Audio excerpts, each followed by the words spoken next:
Et si, et si la source de notre tristesse venait d'un endroit qu'on n'aurait jamais soupçonné? Pas de ce qui se passe à l'extérieur, non, mais plutôt une attente secrète qu'on a envers soi-même. C'est une idée vraiment puissante qui nous vient de la littérature acidique, et c'est ça qu'on va décortiquer ensemble aujourd'hui. Ah, ce sentiment, on l'a tous connu, n'est-ce pas? Ce moment où un projet tombe à l'eau, on fait une erreur et paf, on a l'impression que tout s'effondre. La douleur, elle est parfois complètement disproportionnée. On se sent KO, vraiment. Mais alors, d'où ça vient, cette impression? Eh bien, la réponse risque de pas mal nous surprendre. En fait, tout part de deux manières de penser qui sont complètement opposées. Deux postures mentales, si on veut, qui vont vraiment tenter toute notre expérience de vie. Et selon celle qu'on choisit, que ce soit conscient ou pas d'ailleurs, eh bien on va s'orienter soit vers la tristesse, soit vers la joie. Et voilà, on y est. Les deux concepts au cœur de tout ça. D'un côté, on a l'orgueil, qui serait la racine même de la tristesse. Et de l'autre, l'humilité, présentée comme la source véritable de la joie. Alors voyons un peu comment cette mécanique fonctionne. Allez, on va commencer par le premier chemin, celui de l'orgueil. Mais attention, c'est super important de bien comprendre ce qu'on entend par orgueil ici. Ça n'a rien à voir avec l'arrogance ou le fait de se croire meilleur que les autres. Pas du tout. Non, c'est bien plus subtil que ça. C'est cette petite voix à l'intérieur, cette exigence qu'on s'impose. La croyance au fond qu'on devrait être parfait, qu'on ne devrait pas faire d'erreur.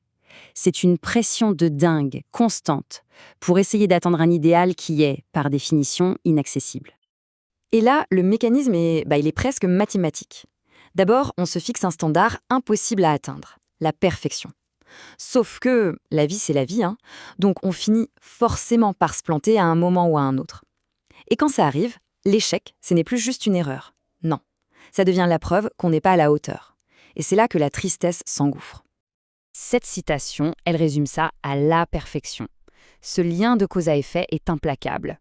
Vouloir être parfait, ce n'est pas un moteur en fait. C'est un piège. Ça nous programme inévitablement à être déçus. Parce que faire des erreurs, ça fait partie du jeu, c'est juste une part non négociable de l'expérience humaine. Bon, alors la question c'est, est-ce qu'on est condamné à tourner en rond dans cette spirale? La bonne nouvelle, c'est que non, absolument pas. Il y a un autre chemin, une autre façon de voir les choses qui peut radicalement changer la donne sur le plan émotionnel. Et cette porte de sortie, c'est la voie de l'humilité. C'est un mot qui est souvent un peu mal compris, on va dire. Mais ici, dans ce contexte précis, il est synonyme de libération. C'est la clé pour sortir du piège qu'on vient de voir. Alors, mettons les choses au clair tout de suite. L'humilité, ce n'est pas se rabaisser ou se dire qu'on est nul. C'est même tout le contraire. C'est juste avoir un regard lucide, un regard honnête sur soi-même. C'est accepter, avec bienveillance, qu'on est juste un être humain, avec ses limites, ses forces et bien sûr ses fragilités. Et là, vous allez voir, la logique est complètement retournée. Si on part du principe qu'on n'est pas parfait, alors tout change. Chaque réussite, chaque petite chose positive qui arrive dans notre vie, ce n'est plus quelque chose qui nous est dû. Non, ça devient un cadeau, un bonus qu'on n'attendait pas. Et juste ce petit changement de perspective, ça fait toute la différence. C'est exactement comme ça que le lien se tisse.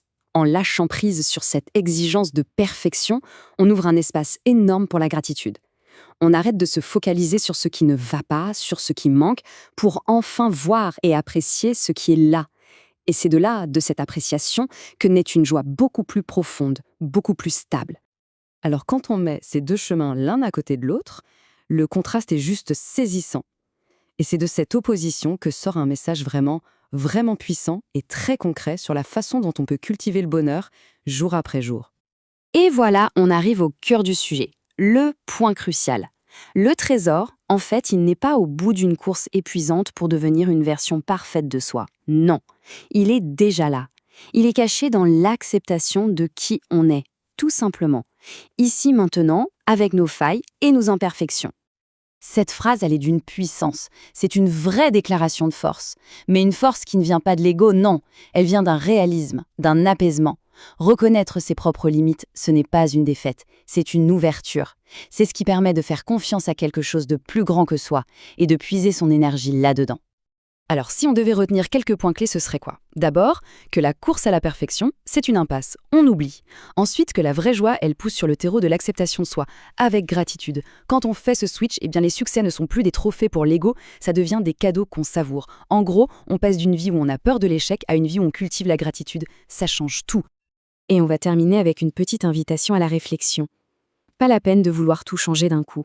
Mais Juste pour aujourd'hui, quelle est cette petite attente un peu irréaliste, cette petite pression qu'on pourrait décider de lâcher? Juste une, histoire de voir quel espace ça peut créer pour un peu plus de gratitude et qui sait, peut-être un peu plus de joie.